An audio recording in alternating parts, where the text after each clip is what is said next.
ప్రజాపాలన ప్రగతి ప్రణాళికలో భాగంగా రాష్ట్ర వ్యాప్తంగా అన్ని గ్రామ పంచాయతీలో గ్రామ సభలు జరిగాయి.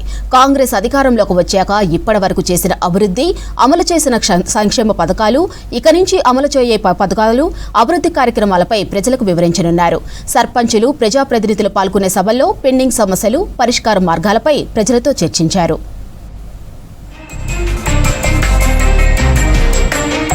రాష్ట్ర వ్యాప్తంగా ప్రజాపాలన ప్రగతి ప్రణాళిక 99 రోజుల కార్యాచరణలో భాగంగా గ్రామ సభలు జరిగాయి. ప్రజా ప్రభుత్వం బాధ్యతలు స్వీకరించి 2 ఏళ్ల 3 నెలలు పూర్తయిన సందర్భంగా గత పాలకుల తప్పిదాలను సరిచేస్తూ సంక్షేమాన్ని కొనసాగిస్తున్నామని చెప్పారు సీఎం రేవంత్ రెడ్డి. ప్రజల ఆకాంక్షలు, అవసరాలే కేంద్రంగా సేవకులమన్న భావనతో పనిచేస్తున్నామన్నారు. ప్రభుత్వ పథకాలు అంటే కాగితాల్లోనే కాదు, ప్రజల జీవితాల్లో స్పష్టమైన మార్పు తేవాలన్నదే ప్రభుత్వ సంకల్పమన్నారు సీఎం రేవంత్. ప్రజాపాలన ప్రగతి ప్రణాళిక పేరుతో మార్చి 6న కార్యక్రమాన్ని ప్రారంభించామన్నారు. 99 రోజుల పాటు గ్రామ స్థాయి నుంచి రాష్ట్ర స్థాయి వరకు అన్ని శాఖల సమన్వయంతో ఈ కార్యక్రమం ఒక ఉద్యమంలా సాగాలన్నారు. వేగంగా ఫైళ్ల క్లియరెన్స్, ప్రభుత్వ కార్యాలయాల్లో పరిశుభ్రత, నిర్ణయాల్లో పారదర్శకత ఉండాలన్నారు. మహిళలకు ఫ్రీ బస్, 500కే గ్యాస్ సిలిండర్, 200 యూనిట్ల వరకు ఉచిత విద్యుత్, ఆరోగ్యశ్రీ, రేషన్ కార్డులు వంటి సంక్షేమ పథకాలు అమలు చేస్తున్నామన్నారు సీఎం రేవంత్. సన్నబియ్యం, ఇందిరమ్మ ఇళ్లు, మహిళా సాధికారత వంటి పథకాలు అర్హులకు చేరేలా చూడాలన్నారు. తెలంగాణ రైజింగ్ 2047 విజన్తో ఆర్థికంగానే కాక అన్ని రంగాల్లో తెలంగాణను ప్రపంచంలోనే నెంబర్ 1గా నిలపాలన్నది ప్రభుత్వ సంకల్పమన్నారు. క్యూర్, ప్యూర్, రేర్ గా రాష్ట్రాన్ని వర్గీకరించి వాటి పరిధిలో తయారీ, వ్యవసాయ రంగాల్లో ప్రపంచానికి ఆదర్శంగా ఎదగాలన్నారు సీఎం. సంగారెడ్డి జిల్లా ఆంధోల్ మండలం అలమైపేటలో జరిగిన గ్రామ సభలో పాల్గొన్నారు మంత్రి దామోదర. ప్రభుత్వ పథకాల అమలుపై ప్రజల నుంచి ఫీడ్బ్యాక్ తీసుకున్నారు. కార్యక్రమంలో కలెక్టర్ ప్రావీణ్య, స్థానిక ప్రజాప్రతినిధులు, అధికారులు, ప్రజలు పాల్గొన్నారు.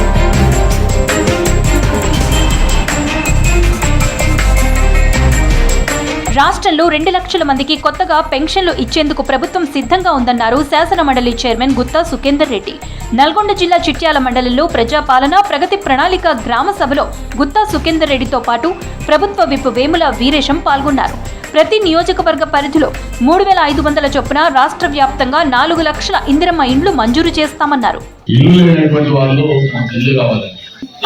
దాన్ని కూడా ఈ సంవత్సరం మల్లక నియోజకవర్గానికి 3500 చొప్పున రాష్ట్రం మొత్తం మరొక 4 లక్షల ఇల్లు ఇవ్వాలనేటువంటి నిర్ణయం.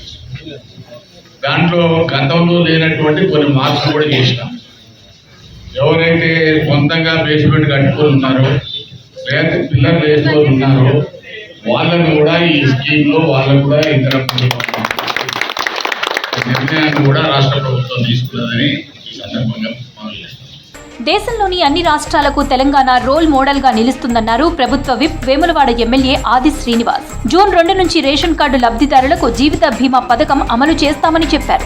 ఈ స్కీమ్ తో 1,15,00,000 మందికి లబ్ధి చేకూరుతుందన్నారు.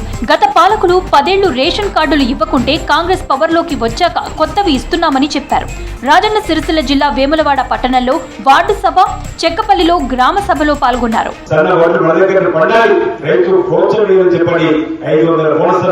2 లక్షల రూపాయలు ఉన్నటువంటి వాళ్ళకి రుణమాఫీ చేసినాం. కొంతమంది గర్భం ఉన్నటువంటి వారికి ఖాతాలు టెక్నికల్ ఇబ్బందులు ఉన్న వారికి రాలిన సందర్భం 2 లక్షల పైన రాలిన సందర్భం తప్ప 2 లక్షల రూపాయలు ఉన్నటువంటి వారందరికీ రుణమాఫీ చేసినాం. ఇది ఒక చరిత్ర చెప్తా ఉన్న దేశంలో 29 రాష్ట్రాలు ఏ రాష్ట్రం కూడా ఇవ్వలేదు. పేదలకు సంక్షేమ పథకాలు అందించటమే కాంగ్రెస్ సర్కార్ లక్ష్యమన్నారు ఇబ్రహీంపట్నం ఎమ్మెల్యే మల్రెడ్డి రంగారెడ్డి. పేదలకు రేషన్ కార్డులు, సన్నబియ్యం, ఇందిరమ్మ ఇండ్లు ఇస్తున్నామని చెప్పారు. ఇబ్రహీంపట్నం మండలం ఉప్పరిగూడలో నిర్వహించిన గ్రామ సభలో పాల్గొని ప్రజా సమస్యలను అడిగి తెలుసుకున్నారు.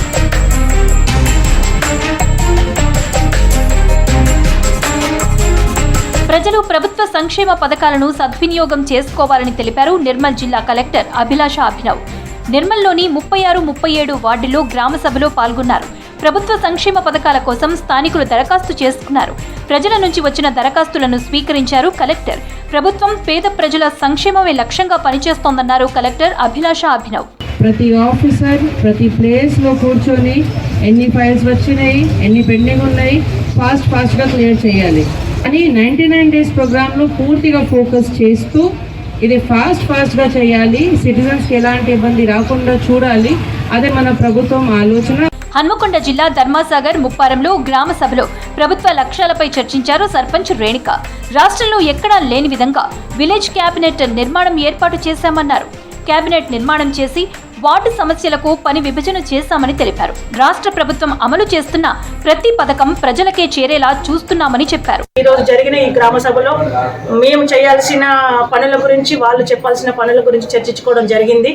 ఇందిరా మిల్ల గురించి, ఫెన్షన్ల గురించి, రోడ్ల గురించి, పారిశుద్ధ పరంగా ర్యాంపుల గురించి కానీ, వీధి లైట్ల గురించి కానీ, త్రాగునీటి గురించి కానీ ఈరోజు మా గ్రామ సభలో చర్చించుకోవడం జరిగింది. మంచిర్యాల జిల్లా చెన్నూరు నియోజకవర్గంలో ప్రజాపాలన ప్రగతి ప్రణాళికలో భాగంగా గ్రామ సభ, వార్డు సభలను నిర్వహించారు అధికారులు. చెన్నూరు మున్సిపాలిటీలో అమలవుతున్న సంక్షేమ పథకాలు, స్థానిక సమస్యల పరిష్కారంపై దృష్టి పెట్టినట్లు తెలిపారు మున్సిపల్ చైర్పర్సన్ పద్మ. మంత్రి వివేక్ వెంకటస్వామి సహకారంతో చెన్నూరును మోడల్ మున్సిపాలిటీగా అభివృద్ధి చేస్తామన్నారు. కాంగ్రెస్ సర్కార్ మాత్రమే పేదలకు అండగా ఉంటుందన్నారు భువనగిరి ఎమ్మెల్యే కుంభం అనిల్ కుమార్ రెడ్డి. 10 ఏళ్ల బీఆర్ఎస్ పాలనలో పేదలకు ఒక్క రేషన్ కార్డు కూడా ఇవ్వలేదన్నారు. రాష్ట్రంలో ఎన్నడూ లేని విధంగా సంక్షేమ పథకాలు అమలు చేస్తున్నామని చెప్పారు. ప్రజాపాలన ప్రగతి ప్రణాళికలో భాగంగా భువనగిరి మున్సిపాలిటీ 22వ వార్డులో నిర్వహించిన వార్డు సభలో పాల్గొన్నారు ఎమ్మెల్యే కుంభం అనిల్ కుమార్. కనీసం 7 ఏళ్ల పాటు రేషన్ కార్డులు ఇవ్వాలి.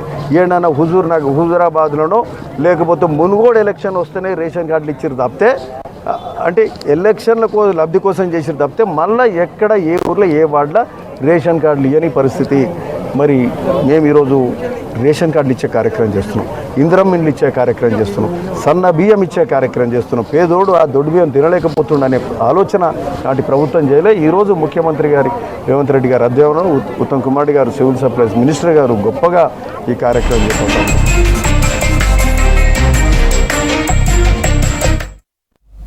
రాష్ట్ర వ్యాప్తంగా హనుమాన్ జయంతి వేడుకలు ఘనంగా జరిగాయి. జై శ్రీరామ్, జై హనుమాన్ నామస్మరణతో ఆలయాలు మారుమోగాయి. కొండగట్టు అంజన్న ఆలయ పరిసరాలు కాషాయ వర్ణంతో నిండిపోయి ఆధ్యాత్మిక శోభను సంతరించుకున్నాయి.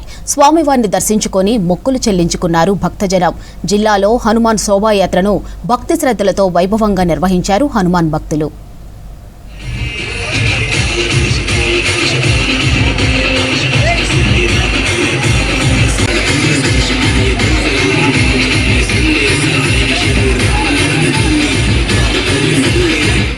జగిత్యాల జిల్లాలోని ప్రముఖ పుణ్యక్షేత్రం కొండగట్టు హనుమాన్ చిన్న జయంతి సందర్భంగా భక్తజన సంద్రమైంది. స్వామివారి జయంతి సందర్భంగా అంజన్నను దర్శించుకునేందుకు రాష్ట్ర నలుమూలల నుంచి లక్షలాది మంది భక్తులు తరలివచ్చారు. దీంతో కొండగట్టు పరిసరాలన్నీ కాషాయ వర్ణంతో నిండిపోయి ఆధ్యాత్మిక శోభను సంతరించుకుంది. అంజన్న సన్నిధిలో మాల విరమణ కార్యక్రమం అత్యంత వైభవంగా జరిగింది. 41 రోజుల పాటు దీక్షలు చేపట్టిన భక్తులు పాదయాత్రగా కొండగట్టుకు చేరుకుని మొక్కులు చెల్లించుకున్నారు.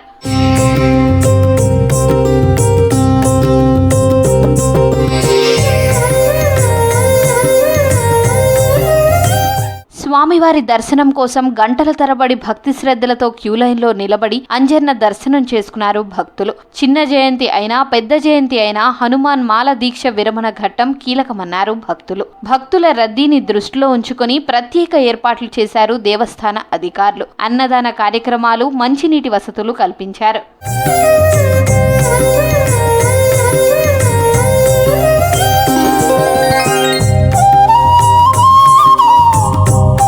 నిజామాబాద్లో హనుమాన్ శోభాయాత్ర ఘనంగా జరిగింది. విశ్వ హిందూ పరిషత్, బజరంగ్ దళ్ ఆధ్వర్యంలో శోభాయాత్ర నిర్వహించారు. నగరంలోని కంటేశ్వర్ ఆలయం నుంచి శివాజీ నగర్ చౌరస్తా వరకు జరిగిన ర్యాలీలో ఎమ్మెల్యే ధన్పాల్ సూర్యనారాయణ పాల్గొన్నారు. హిందూ ఐక్యతకు హనుమాన్ ర్యాలీ నిదర్శనమన్నారు ధన్పాల్ సూర్యనారాయణ. రామనవమి భాగ్యనగరంలో రామనవమి రోజున ర్యాలీ అతిపెద్దది. ఆ తర్వాత అతిపెద్ద ర్యాలీ హిందూ ర్యాలీ అంటే హిందూ నగరంలోని ఈ రోజు హనుమాన్ జయంతి సందర్భంగా భవిష్యత్తులో ఆ హనుమంతుడి ఆశీర్వాదంతో అందరూ సుఖ సంతోషాలు ఉండాలని, దినదినాభివృద్ధి చెందాలని కోరుకుంటూ జై శ్రీరామ్. హనుమాన్ జయంతి సందర్భంగా రాష్ట్రంలో భక్తి పారవస్యం వెల్లివిరిసింది. కేవలం ఆలయాలకే పరిమితం కాకుండా ప్రతి గల్లీలోనూ ఆంజనేయుడి చిత్రపటాలను, విగ్రహాలను ప్రతిష్ఠించి ప్రత్యేక పూజలు చేశారు భక్తులు.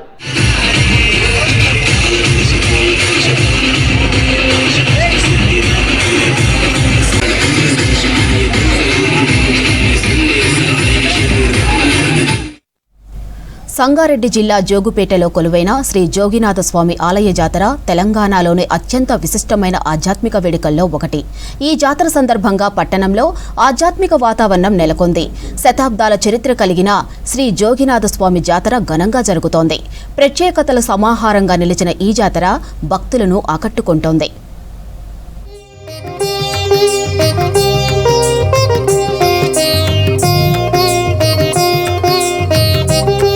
సంగారెడ్డి జిల్లా జోగిపేటలో వెలిసిన శ్రీ జోగినాథ స్వామి జాతర అంగరంగ వైభవంగా కొనసాగుతోంది. సుమారు 400 ఏళ్ల చరిత్ర కలిగిన ఈ క్షేత్రం భక్తుల విశ్వాసానికి ప్రతీకగా నిలుస్తోంది. ఈ జాతరలో ప్రధాన ఆకర్షణగా నిలుస్తున్నది తెలంగాణలోనే అతిపెద్ద లోహరథం. ఇది 50 అడుగుల ఎత్తు, 24 టన్నుల బరువుతో 5 అంతస్తులుగా రూపొందించబడింది. ఈ రథంపై నందీశ్వరుడు, గణపతి, దుర్గామాత, శివలింగం విగ్రహాలు భక్తులను అలరిస్తున్నాయి. హరహర మహాదేవ నినాదాలతో వేలాది మంది భక్తులు రథాన్ని లాగుతూ భక్తి పారవశ్యంలో మునిగిపోతారు. తెలంగాణలోనే జోగిపేటలో పెద్ద రథంగా పిలువబడుతుంది. మరి ఈ యొక్క రథము అనేక విధమైనటువంటి దేవతామూర్తుల చేత స్వామివారు స్వయంభూ వెలిసినటువంటి జోగినాథ స్వామి ఆ గృహలో వైక్రాంత కొండలో వెలిసినటువంటి స్వామి. ఆ వైక్రాంత కొండ అనగా సాక్షాత్తు ఆ యొక్క పరమేశ్వరుడే సాక్షాత్తు 14 సంవత్సరాలు ఈ యొక్క గృహలో తపస్సు చేసి స్వామి స్వయంభు వెలిసి పార్వతీ పరమేశ్వరులుగా శివలింగ రూపంలో వెలిసినటువంటి ఈ యొక్క వైక్రాంత కొండ. జోడి లింగాల జోగినాథ స్వామి జాతర రంగరంగ వైభవంగా జరుగుతుంది. అంటే దానికి కారణం పురాతనగా 400 సంవత్సరాల చరిత్ర గల ఈ గుడి, ఈ పట్టణం, ఇది మన ఇంతకుమూలు ఇక్కడ జోగులు నివసించి జోగినాథ స్వామిని పూజించేదరంట. అలాగే ఆ జోగుల నుంచి, ఈ జోగినాథ స్వామి నుంచి జోగిపేట అనే పేరు గిట వచ్చింది. దీనికి అంత ప్రత్యేకమైన దేవస్థానం ఇది. ఈ క్షేత్రంలోని మరో ప్రత్యేకత జోడు లింగాలు. సాధారణంగా కనిపించని విధంగా పానవట్టం లేకుండా పక్కపక్కనే ఉన్న ఈ 2 శివలింగాలను భక్తులు శివపార్వతుల స్వరూపంగా భావించి వీటికి ప్రత్యేక పూజలు నిర్వహిస్తూ మొక్కులు తీర్చుకుంటున్నారు. ఇక ఈ జాతరలో అరుదైన సాంప్రదాయంగా నిలిచింది లంకా దహనం. రథాన్ని మంచిగా అలంకరణ చేసుకొని మంచి వీధి దీపాలు వేసుకొని తీసుకెళ్ళడం జరుగుతుంది. ఈ రథంకు ఒకటి స్పెషాలిటీ ఏంటంటే ఈ రథము చాలా పెద్దది, తెలంగాణలోనే అతి పెద్దది ఇది. దీనికి ఈ రథం చూడడానికి చుట్టూ గ్రామాలు ఇంచుమించు ఒక 50-60 గ్రామాలు ఇక్కడికి వచ్చేస్తారు. అక్కడి నుంచి ప్రజలు ఇక్కడనే ఉండి భక్తి శ్రద్ధలు పూజించుకొని రాత్రికి ఇక్కడనే కార్యక్రమాలలో పాల్గొని ఇట్ల పండుగ కార్యక్రమం ఉంటుంది. జోగిపేటలో అత్యంత ప్రతిష్టాకరంగా నిర్వహించబడుతున్నటువంటి జోగినాథ రథోత్సవ కార్యక్రమం మరి ఈ నెల 23వ తేదీ నుండి వచ్చే నెల 2వ తేదీ వరకు వివిధ కార్యక్రమాల చేత ముందుకు సాగుతుంది. మరి ఎంతో సాంప్రదాయ సిద్ధంగా జరుగుతున్నటువంటి రథోత్సవ కార్యక్రమం ఇది. సాధారణంగా దసరా, దీపావళి పండుగలకు జరిగే ఈ కార్యక్రమాన్ని ఇక్కడ రథోత్సవం అనంతరం నిర్వహించడం విశేషం. 30 అడుగుల రావణ ప్రతిమ దహనం చూడటానికి భారీగా భక్తులు తరలి వస్తున్నారు. ఈరోజు జోగిపేటలో కన్నుల పండుగగా జాతర నడుస్తుంది. గత 20 సంవత్సరాల నుంచి నడుస్తుంది ఈ జాతర. ఈ జాతరకు డాకుడు గాలయ్య గారి జోగినాథ్ గారు ముందు ఉండి నడిపించిండు. ఆయన చనిపోయినా ఆయన జ్ఞాపకార్థం మేమంతా ఊరందరం పెద్ద మనుషులం అందరం కలిసి ఈ జాతర నడిపిస్తున్నాం. ఇది లోహ రథం, 50 అడుగుల అంతస్తున్న రథం ఇది. రథోత్సవ కార్యక్రమాల్లో భాగంగా ఈరోజు జోగినాథ రథోత్సవం అంగరంగ వైభవంగా ఈరోజు నిర్వహించడం జరుగుతుంది. ఏదైతే దేశంలోనే ప్రపంచంలోనే ఎక్కడా లేని విధంగా ఒక పల్లపు ప్రాంతం నుండి ఒక పర్వత ప్రాంతానికి ఒక లోహరథాన్ని తీసుకెళ్లడం అనేది ఒక ప్రత్యేకమైన నిదర్శనము. నేతన్నల భక్తి కూడా ఇక్కడ ప్రత్యేక ఆకర్షణగా నిలుస్తోంది. ఎడ్లబండ్ల ఊరేగింపులోనే నేతన్నలు మగ్గంపై తువ్వాలు నేసి స్వామివారికి సమర్పించడం ఈ జాతర ప్రత్యేకతగా నిలుస్తోంది. అంకురార్పణతో ప్రారంభమైన ఈ ఉత్సవాల్లో శివపార్వతుల కళ్యాణం, రథోత్సవం, వసంతోత్సవం ప్రధానంగా నిర్వహిస్తున్నారు. శ్రీ జోగినాథ స్వామి యొక్క రథోత్సవ కార్యక్రమము పూర్వం నుంచి కూడా ఈ జోగినాథ స్వామి యొక్క రథోత్సవం జరుగుతుండే. ఇంతకు మొదలు కట్టె రథంతో 5 అంతస్తులు 5 గుండ్లు విధంగా జరుపుతుండే. ఆ యొక్క కట్టె రథము పోయిన తర్వాత ఈ ఇనుప రథమును 30 టన్నుల బరువుతో ఉండి ఈ యొక్క రథంను తయారు చేయబడింది. రంగుల కాంతులతోటి రంగరంగ వైభవంగా మరి జోగిపేట రథోత్సవం అనేటువంటిది మరి దేశంలోనే ఇది 2వ స్థానంలో ఉన్నటువంటి లోహ రథము. మరి ఎక్కడ కూడా ఇంత ఎత్తైనటువంటి రథం అనేటువంటి లో రథం లేదు. మరి మన తెలంగాణలోనే నెంబర్ 1 ఉన్నటువంటి ఈ రథం. భక్తుల రద్దీని దృష్టిలో ఉంచుకొని ఆలయ కమిటీ, పోలీసులు విస్తృత ఏర్పాట్లు చేశారు. ఆధ్యాత్మికతతో పాటు సామాజిక సమైక్యతకు ప్రతీకగా నిలుస్తున్న జోగినాథ స్వామి జాతర భక్తులను విశేషంగా ఆకట్టుకుంటోంది. ఇప్పటికీ విదేశీ పక్షులను ఆకర్షిస్తున్న లోయర్ మానేర్ డ్యాం తీరం మరోసారి పక్షుల కిలకిల రావాలతో సందడిగా మారింది. ఎల్ఎండి గేట్ల దిగువన నిర్మిస్తున్న మానేరు రివర్ ఫ్రంట్ దగ్గరున్న డంప్ యార్డ్ పరిసరాల్లో వేలాది పక్షులు తమ ఆహారాన్ని వెతుక్కుంటూ పరిసరాలను కోలాహలంగా మారుస్తున్నాయి.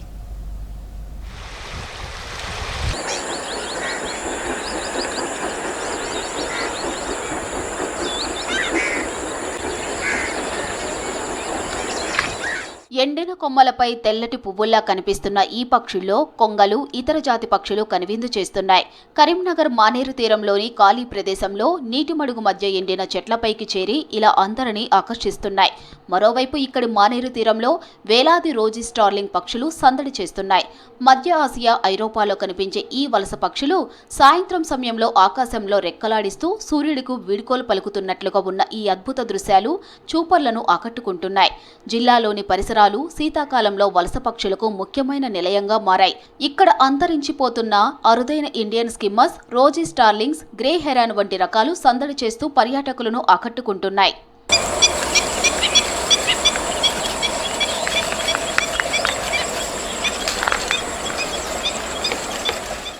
సాధారణంగా పక్షులు 2-3 చోట్ల తమ ఆహారాన్ని వెతుక్కుంటాయి. కొన్ని నీటిలో ఉండే చేపలు, ఇతర క్రిములను తింటూ జీవిస్తుంటాయి. మరికొన్ని చెత్త కుప్పల్లోని పురుగులు, ఇతర కీటకాలను తింటుంటాయి. మరికొన్ని పంట చేలను ఆశ్రయించే కీటకాలను తిని బతుకుతుంటాయి. ప్రస్తుతం లోయర్ మానేరు గేట్ల దిగువన మానేరు ఒడ్డున వేసిన డంపు యార్డ్లలో కుళ్ళిపోయిన చెత్తలో దొరికే కీటకాల కోసం వేలాది పక్షులు వస్తున్నాయి. వీటికి తోడు మానేరు నీటిలో దొరికే చేపలు, ఇతర కీటకాలను తిని బతికే పక్షులు మరొక వైపు సందడి చేస్తున్నాయి. చంబల నది పరివాహక ప్రాంతంలో కనిపించే అరుదైన ఇండియన్ స్కిమ్మర్ పక్షులు ఏటా శీతాకాలంలో కరీంనగర్ డ్యాం తీరానికి వస్తున్నాయి. మిడిల్ ఆసియా, యూరప్ నుండి వేలాది రోజీ స్టార్లింగ్ పక్షులు వచ్చి సందడి చేస్తున్నాయి. మానేరు తీరంలోని ఇసుక మేటలు, చెట్లపై ఈ పక్షులు గూళ్లు కట్టుకొని ఒక సహజ సిద్ధమైన జీవ వైవిధ్య కేంద్రంగా మారుతున్నాయి. కొంగలు, నారాయణ పక్షితో పాటు వివిధ రకాల నీటి పక్షులు ఇక్కడ కనిపిస్తున్నాయి.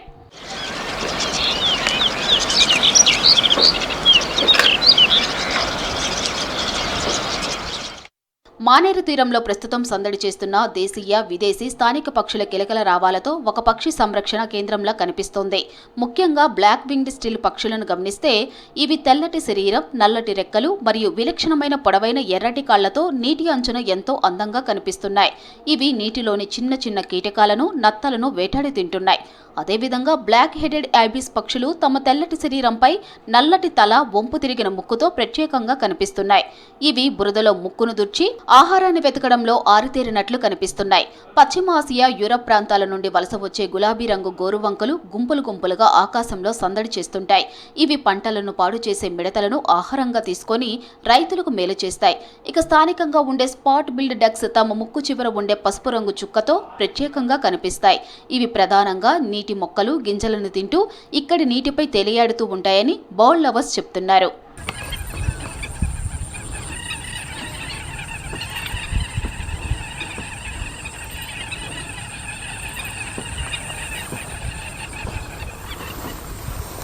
మానేరు తీరంలో ఈ పక్షులు ఇంతగా సందడి చేయడానికి ప్రధాన కారణం ఇక్కడి అనుకూలమైన వాతావరణం. జలాశయంలో నీటి మట్టం తగ్గినప్పుడు ఏర్పడే లోతు తక్కువ నీటి కుంటలు, బురద నేలలు పక్షులు ఆహారం వెతుక్కోవడానికి ఎంతో వీలుగా ఉంటాయి. నీటిలో పుష్కలంగా దొరికే చిన్న చేపలు, నాచు మరియు చుట్టుపక్కల ఉన్న పంట పొలాల్లో లభించే పురుగులు వీటి ఆకలిని తీరుస్తున్నాయి. అంతేకాకుండా నదీ తీరంలోని దట్టమైన పొదలు, చెట్లు ఈ పక్షులకు రాత్రి వేళల్లో సురక్షితమైన ఆవాసాలను కల్పిస్తున్నాయి. కాలుష్యం తక్కువగా ఉండి ప్రశాంతమైన వాతావరణం ఉండటం వల్లే ఏటా వలస పక్షులు మానేరును తమ విడిది కేంద్రంగా ఎంచుకుంటున్నాయి. ఇక రోజీ స్టార్లింగ్స్ పక్షులైతే వేలాదిగా కనిపించడం అద్భుతం అంటున్నారు బర్డ్ లవర్స్. ఇవి ప్రధానంగా తూర్పు యూరప్, మధ్య ఆసియా, రష్యా, కజకిస్తాన్ వంటి ప్రాంతాల నుండి చలికాలంలో వేల కిలోమీటర్లు ప్రయాణించి మన దేశానికి వస్తాయి. వీటి శరీరం లేత గులాబీ రంగులో ఉండి తల, రెక్కలు మరియు తోక భాగం మెరిసే నలుపు రంగులో ఉన్నాయి. ఇవి గుంపులు గుంపులుగా ఆకాశంలో వేగంగా దిశలు మారుస్తూ చేసే విన్యాసాలు దృశ్యాలు మంత్రముగ్ధులను చేస్తున్నాయి. ఇవి కేవలం అందానికే కాదు, రైతులకు కూడా ఎంతో మేలు చేస్తాయి. పంటలను నాశనం చేసే మిడతలు, గొంగలి పురుగులను ఇవి పెద్ద ఎత్తున ఆహారంగా తీసుకోవడం వల్ల వీటిని రైతు మిత్రులు అని పిలుస్తారు.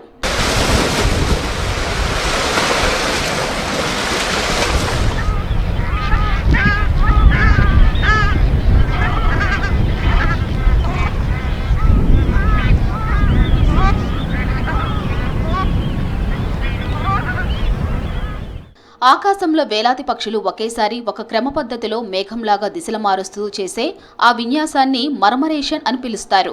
రోజీ స్టార్లింగ్స్ చేసే ఈ విన్యాసం ప్రకృతిలోని అత్యంత అద్భుతమైన దృశ్యాలలో ఒకటి.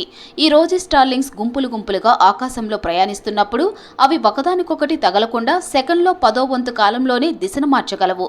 వేలాది పక్షులు ఒకేసారి కదులుతుంటే చూసేవారికి అది ఆకాశంలో ఒక నల్లటి పలచని వస్త్రం గాలికి ఊగుతున్నట్టుగా లేదా ఒక పెద్ద జీవి కదులుతున్నట్టుగా భ్రమ కలిగిస్తుంది.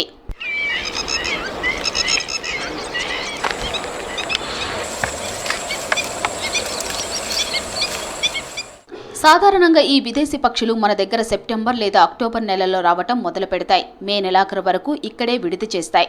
ప్రస్తుతం మార్చి నెలాఖరు కావడంతో మరికొద్ది రోజుల్లోనే ఇవి తిరిగి తమ స్వదేశాలకు రష్యా, హంగేరీ, కజకిస్తాన్ వంటి దేశాలకు వెళ్తాయి. అందుకే ఇప్పుడు ఇవి భారీ సంఖ్యలో గుమిగూడి సందడి చేస్తున్నాయి. ఇవి వెళ్లే ముందు తమ శరీరంలో తగినంత కొవ్వును నింపుకోవడానికి మానేరు తీరంలోని పురుగులను, గింజలను విపరీతంగా తింటాయి. ఎందుకంటే ఇవి తిరిగి వెళ్లేటప్పుడు హిమాలయ పర్వతాలను దాటుకుంటూ వేల కిలోమీటర్లు ప్రయాణించాల్సి ఉంటుంది.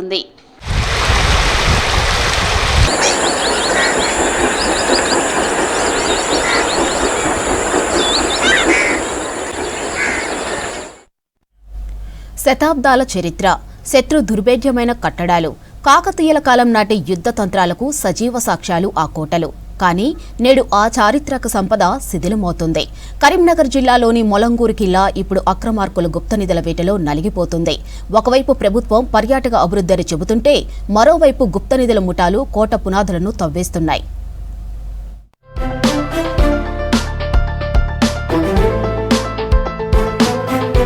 కరీంనగర్ జిల్లా శంకరపట్నం మండలంలోని మొలంగూరు కోట కాకతీయుల కాలం నాటి ఇంజనీరింగ్ అద్భుతం.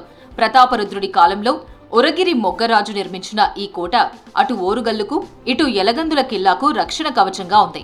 నిటారుగా ఉండే కొండలు, శత్రువులకు చిక్కని దారులు, ఔషధ గుణాలున్న దూద్ బావి, ఇలా ఎన్నో విశేషాలకు ఈ కోట నిలయం. కానీ ఇప్పుడు ఈ చారిత్రక కట్టడం వెలుగులో కంటే చీకటిలోనే ఎక్కువగా వార్తల్లో నిలుస్తోంది.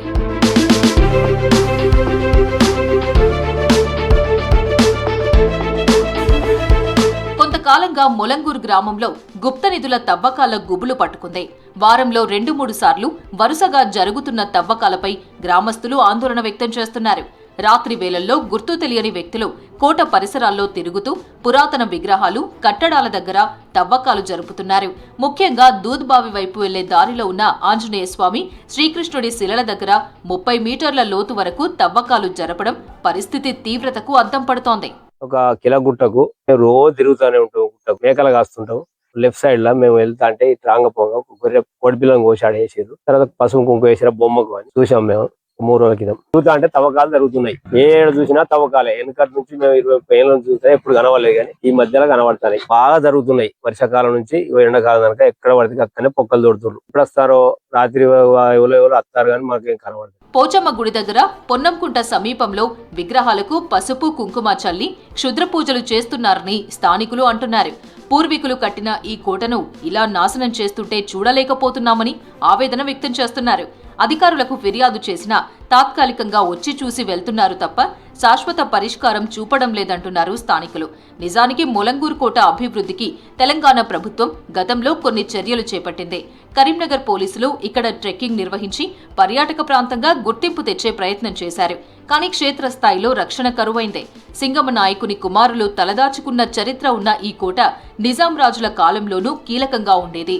మిద్దెమేడగా పిలిచే ప్రాకారం, స్వచ్ఛమైన నీటినిచ్చే దూద్ బావి నేడు అక్రమార్కుల పాలవుతున్నాయి. వాళ్ళు ఏదో వాళ్ళు నరబలి ఇవ్వాలని చెప్పి ఇట్లా ఆశిస్తున్నారని చెప్పి వచ్చేవారికి ఎవరికైనా స్కెచ్ చేసే అవకాశాలు ఉన్నాయి. దయచేసి మేము రాత్రి పగలు అనుకుంటా విచ్చలవిడిగా తిరుగుతున్నాం. మాకు భయం ప్రాంతాలకు గురవుతున్నాం. కాబట్టి దీని మీద ఖండించగలరు. నాకు మా గ్రామస్తులు ఫోన్ చేసి సర్పంచ్ గారు ఇట్లా ఎవరో వచ్చారు, ఇక్కడ ఊర్లో చాలా 20 మంది దాకా ఉన్నారు, తవ్వకాలు జరుపుతున్నారు, అనుమానాలు వస్తున్నాయి అని చెప్పి చెప్పడంతో నేను స్థానిక ఎస్ఐ గారికి చెప్పడం జరిగింది. వారు వచ్చి ఎంక్వైరీ చేయడం జరిగింది. కిలా గుట్ట కింద కమాన్ దగ్గర సమీపంలో తవ్వకాలు జరపడం జరిగింది. ఎల్లమ్మ గుడి దగ్గర పోచమ్మ గుడి రెండు కలిసి ఉంటాయి, అక్కడ కూడా తవ్వకాలు జరిగినట్టు. శ్రీకృష్ణుడు ఆంజనేయుని విగ్రహం దగ్గర ఒక 30 మీటర్ల దూరంలో దానికి అపోజిట్ తవ్వకాలు జరిపారు. కరీంనగర్ జిల్లా కేంద్రానికి 35 కిలోమీటర్ల దూరంలో శంకరపట్నం మండలంలోని ఓ పురాతన గ్రామం ములంగూర్. ఇక్కడి శత్రు దుర్భేద్యమైన గుట్టపై కాకతీయుల నాటి ఓ కోట ఉంది. అందుకే దీన్ని ఖిలా ములంగూర్ అని కూడా పిలుస్తారు. ఈ గ్రామం వరంగల్ జిల్లా కేంద్రానికి 40 కిలోమీటర్ల దూరంలో ఉంటుంది. అంటే 2 ప్రధాన నగరాలకు సరిగ్గా సగంలో ఉంటుందన్నమాట. అంటే కరీంనగర్ జిల్లా కేంద్రానికి సమీపంలో ఉన్న ఎలగంతుల కోటకు, ఓరుగల్లులోని కాకతీయుల కోటకు మధ్యలో ఉంటుంది ములంగూరు ఖిల్లా. ఇక్కడ కాకతీయుల ప్రభువైన ప్రతాపరుద్రుని అధికారులలో ఒకడైన ఒరగిరి మొగ్గరాజు ఈ శత్రు దుర్భేద్యమైన కోటలో ఉండేవాడట.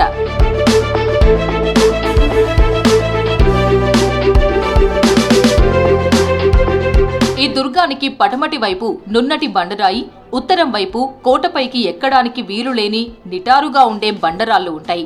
దక్షిణం వైపు కోట ఉన్న కొండకు సమాంతరంగా మరొక ఎత్తైన కొండ ఉంటుంది. దీంతో ఏ వైపు నుంచి కూడా కోటలోనికి శత్రువు ప్రవేశించడానికి ఏమాత్రం వీలు లేకుండా ఈ కోటను నిర్మించారు.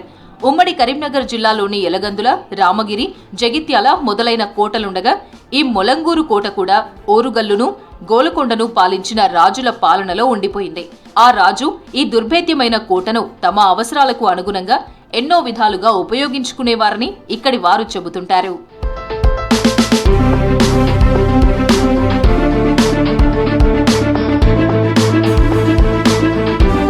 రెండు గుట్టల మధ్య కోటకు తూర్పు పడమరల్లో 2 ప్రవేశ ద్వారాలున్నాయి. కొండపైకి వెళ్లడానికి కొంత దూరం వరకు రాతి మెట్లు ఉన్నా ఆపై చాలా క్లిష్టమైన, ఎవరూ ఎక్కడానికి వీలు లేకుండా ఉంది. కొండపైకి వెళ్లే మార్గం చూస్తే ఆ కాలంలో కోటపైకి ఎలా ఎక్కగలిగారన్న అనుమానం వస్తుంది. కొండపై ఉన్న ఆంజనేయ స్వామి దర్శనానికి ఒంటరిగా వెళ్లడానికి భయపడి ఇప్పటికీ స్థానికులు గుంపుగా వెళ్తుంటారు. కోట పైభాగంలో చుట్టూ రాతి ప్రాకారం, అక్కడక్కడ బురుజులు, మరఫిరంగులు మొదలైనవన్నీ ఇప్పటికీ ఉన్నాయి. కాకపోతే అవన్నీ శిథిలావస్థలో ఉన్నాయి. పైభాగంలో ఉన్న ఆంజనేయ స్వామి దేవాలయం విశాలమైన మైదానం ఉంటుంది. అక్కడి నుంచి కిందికి చూస్తే చుట్టూ పచ్చని పంట పొలాలు, ఆహ్లాదకరమైన వాతావరణం కనువిందు చేస్తుంటుంది. ఆ ఆలయంలో ఓ దీపాన్ని స్థానికులు వెలిగిస్తూ ఆరిపోకుండా కాపాడుకుంటున్నారు. 2 బండరాళ్ల వంపుతో సహజ సిద్ధంగా ఏర్పడిన కోనేరు ఒకటి ఉంది. కోటలోని ప్రజలు, సైనికులు నీటి అవసరాల కోసం నిర్మించిన ఈ కోనేరులో అన్ని కాలాల్లోనూ నీరు పుష్కలంగా లభించేదట. ప్రసిద్ధి చెందినటువంటి కట్టడాలు, పురాతనమైనటువంటి కోటలు, ఫిరంగులు, ఈ ములంగూరు కిలాకు సంబంధించినటువంటి దూద్బాయి ప్రాంతం అంతా ఒక ప్రొహిబిటెడ్ ప్రాంతంగా ఉండేది. గతంలో సర్పంచులు పనిచేసినప్పటికి కూడా వాళ్ళ మీద కేసులై జైలుకి పోయిన దాఖలాలు కూడా ఉన్నాయి. కానీ ఈ మధ్య కాలంలో పర్యవేక్షణ ప్లస్ అధికారులు పట్టించుకోకపోవడం వల్ల ఇక్కడ గుప్త నిధుల కోసం విపరీతంగా నాన్ లోకల్ నుంచి వెళ్ళి ఎక్కడి నుంచో వచ్చి చాలా రకాలుగా వాళ్ళు తవ్వుకుంటూ ఇక్కడ ఉన్నటువంటి గుప్త నిధుల కోసం నాన్ లోకల్ నుంచి వస్తే ఇక్కడ ఉన్నటువంటి గ్రామ ప్రజలు, పరిసరాలలో ఉన్నటువంటి ప్రజలు చాలా భయభ్రాంతులకు గురవుతున్నారు. ఈ ప్రాంతాన్ని అభివృద్ధి చేయించవలసిందిగా అధికారులను, ప్రభుత్వాన్ని డిమాండ్ చేస్తున్నాం. ఇలా అభివృద్ధి పర్యాటక కేంద్రంగా తీర్చిదిద్దాల్సిన ప్లేస్ లో ఇక్కడ బయట నుండి ముఠా వచ్చి రోజు ఇక్కడ తవ్వకాలు జరిపి బంగారం ఉన్నదని చెప్పి గ్రామస్తులను బాగా భయభ్రాంతులకు గురి చేస్తున్నారు. గ్రామస్తులు ఇక్కడ దూద్బాయి దగ్గరికి వచ్చి రోజు వాటర్ తీసుకెళ్తారు. ఆడవాళ్ళు, చిన్న పిల్లలు, పెద్దలు, వృద్ధులు అందరూ వస్తారు. వాళ్ళు ఇటు రావడానికి కోసం మొన్నటి నుండి భయపడుతున్నారు. దీన్ని కొంచెం సంరక్షించుకోవాల్సిన ఆలోచన గవర్నమెంట్ దగ్గర ఉంది, ఆ ప్రభుత్వ అధికారుల దగ్గర ఉంది. కాబట్టి దీని మీద దృష్టి సారించాలని కోరుకుంటున్నాం. ఇక్కడ రాతితో నిర్మించిన బావి ఉంది. దీనిని గాడిచాని అంటారు. ఈ బావిలోని నీరు పాల రంగులో తెల్లగా ఉండడం వల్ల దీన్ని స్థానికులు దూద్ బావి అని పిలుస్తారు. ఈ నీటికి ఆయుర్వేద గుణాలున్నాయని ప్రజలు నమ్ముతుంటారు. అందుకే ఇప్పటికీ తండోపతండాలుగా జనం ఇక్కడికి వచ్చి దూద్ బావి నీటిని తీసుకెళ్తుంటారు. అప్పట్లో ఈ బావిలోని నీటిని ఇక్కడి నుంచి నిజాం రాజు కోసం తీసుకెళ్లేవారని చెబుతుంటారు. కోటపైన ఉన్న కోనేరు నుంచి కొంత నీరు కింది బావిలోనికి చేరుకోవడం వల్ల ఈ నీటికి ఔషధ లక్షణాలు ఉన్నాయని స్థానికుల విశ్వాసం. 5 రోజుల క్రితము దాదాపు ఒక 20 మంది టీమ్గా వచ్చి వాళ్ళకి కావాల్సిన వస్తువులు తీసుకొచ్చినాక మొత్తం గొయ్యి తవ్వినాక అలా వాస్తవానికి వెళ్ళిందా వెళ్ళలే అనేది తెలియదంతా పురావస్తు శాఖ వాళ్ళు చూసుకుంటారు. కాబట్టి దీనికి మళ్ళీ ఒక నరబలి చేద్దామన్న ఆలోచనలా ఉన్నారు, ఆ ప్లాన్ చేసుకొని ఉన్నారని తెలిసింది. ఇది కాకుండా మళ్ళా వేరే చోట కూడా తవ్వడం జరిగింది.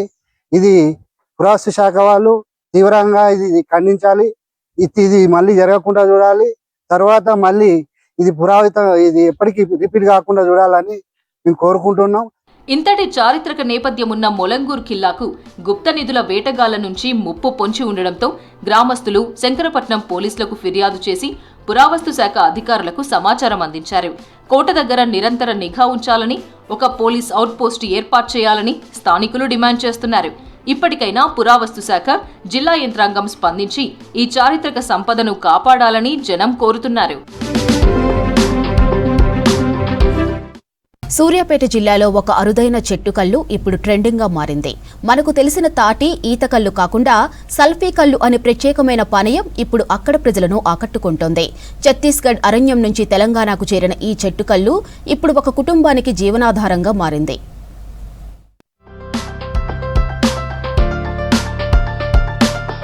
సూర్యాపేట జిల్లా నాగారం మండలంలోని మాచిరెడ్డిపల్లి గ్రామంలో ఇప్పుడు కల్లు చర్చనీయాంశంగా మారింది. నాతి పుల్లయ్య గౌడ్ సల్ఫీ కల్లులు తీస్తున్నారు. సాధారణంగా గ్రామీణ ప్రాంతంలో తాటి, ఈత కల్లు మాత్రమే కనిపిస్తుంది. కానీ సల్ఫీ చెట్టు ఛత్తీస్గఢ్ రాష్ట్రంలోని బస్తర్ ప్రాంతానికి చెందింది. అక్కడి గిరిజనులు దీన్ని తీయని పానీయంగా, ఔషధంగా ఉపయోగిస్తారు.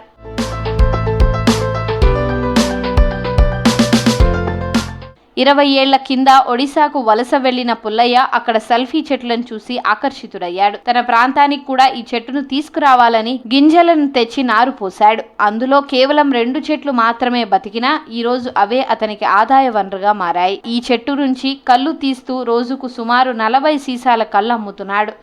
వర్షకు కళ్ళు గీసేందుకు పోయినాం. అక్కడ 10 సంవత్సరాలు ఉన్నాం. అయితే ఈ చెట్లు మాకెళ్ళ లేవు అని ఆ ఈత చెట్లు గీసేది అక్కడ. ఈ గింజలు మంచిగా ఉంటుంది మాకెళ్ళ తాపియాలని ఆ చెట్లు గింజలు తీసుకొచ్చాండి. 20 సంవత్సరాలు అవుతుందండి ఆ చెట్లు తీసుకొచ్చి. అసలు మేము గీతమో గీయని అనుకున్నా. అవి దేహం వల్ల అవి వెళ్ళినాయి. పోయిన సంవత్సరం నుంచి వెళ్ళి కళ్ళు అవుతుందండి. ఈ కళ్ళు మంచి పని చేస్తుంది. ఇప్పుడు మత్తు ఎక్కువ ఉండదు, తాటి కల్లో ఉండదు, నీర ఉన్నట్టు ఉంటుంది. కిడ్నీలకు కానీ షుగర్ ఉన్నోళ్ళు కూడా తాగుతారు. ఇది మంచి పని చేస్తుంది. ఇక ఈ 2-3 సంవత్సరాలు బారినాక ఇక మళ్ళీ చెట్టు బారదండి. ఇక ఇది 50 రూపాయల సీసా అమ్ముతున్నాం అండి.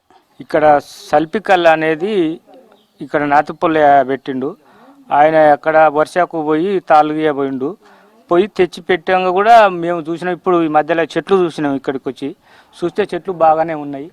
మేము కూడా తాగినాం, బాగానే ఉంది కళ్ళు.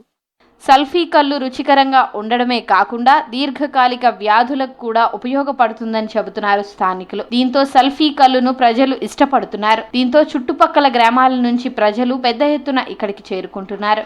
సంవత్సరం నుంచి గీస్తుండు. పొద్దున వస్తా 2 సీసాలు, అలా సాయంత్రం కూడా 2 తాగుతున్నారు. ఆరోగ్యం మంచిగా ఉంటుంది. మందు బంద్ పెట్టినా మొత్తం కళ్ళు మీదనే వెళ్తుంది పూట. ఇప్పుడు 3 నెలల నుంచి మంచి కళ్ళు చెట్టు ఆరోగ్యానికి జనానికి కూడా మందు పెట్టి తాగడానికి ఒక వెనకట కాక నాటు మందులు ఇవి వేసుకున్నట్టుగా ఇది పనిచేస్తుంది. కిడ్నీలకు కానీ ఆకలికి కానీ అన్నిటికీ మంచిగా నీట్గా ఉంటుంది.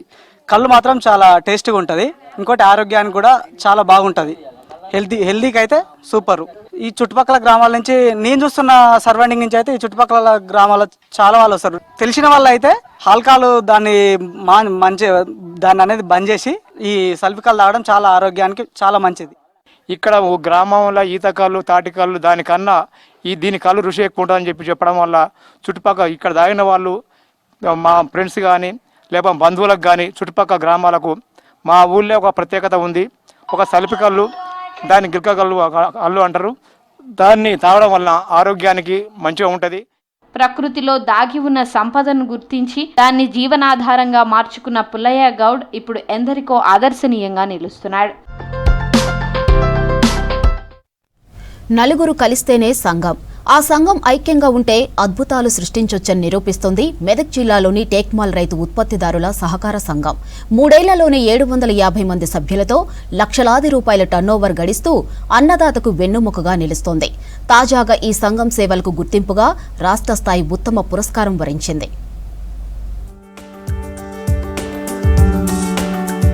మెదక్ జిల్లా టేక్మాల్లో 2021 అక్టోబర్లో నేషనల్ కోఆపరేటివ్ డెవలప్మెంట్ కార్పొరేషన్ ఆర్థిక సహకారంతో ఈ రైతు ఉత్పత్తిదారుల సంఘం రూపుదిద్దుకుంది. ప్రారంభంలో 7,05,000 షేర్ క్యాపిటల్తో మొదలై ప్రస్తుతం 30 లక్షల మూలధనానికి చేరుకుంది.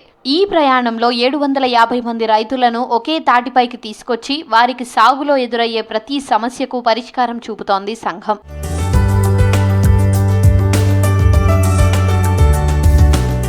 భారతీయ చిరుధాన్యాల పరిశోధనా సంస్థ మార్గదర్శకాలతో నాణ్యమైన విత్తనాలు, ఎరువులను సరఫరా చేస్తోంది. కుసంగి, ధనూరా, ఎక్లాస్పూర్ వంటి గ్రామాల్లో ధాన్యం కొనుగోలు కేంద్రాలను ఏర్పాటు చేసి రైతులకు మద్దతు ధర కల్పిస్తోంది. డ్రోన్ల ద్వారా పిచికారీ, భూసార పరీక్షలు, సేంద్రియ సాగు వంటి అంశాలపై ఎప్పటికప్పుడు అవగాహన కల్పిస్తూ రైతులను ఆధునిక వ్యవసాయం వైపు నడిపిస్తోంది.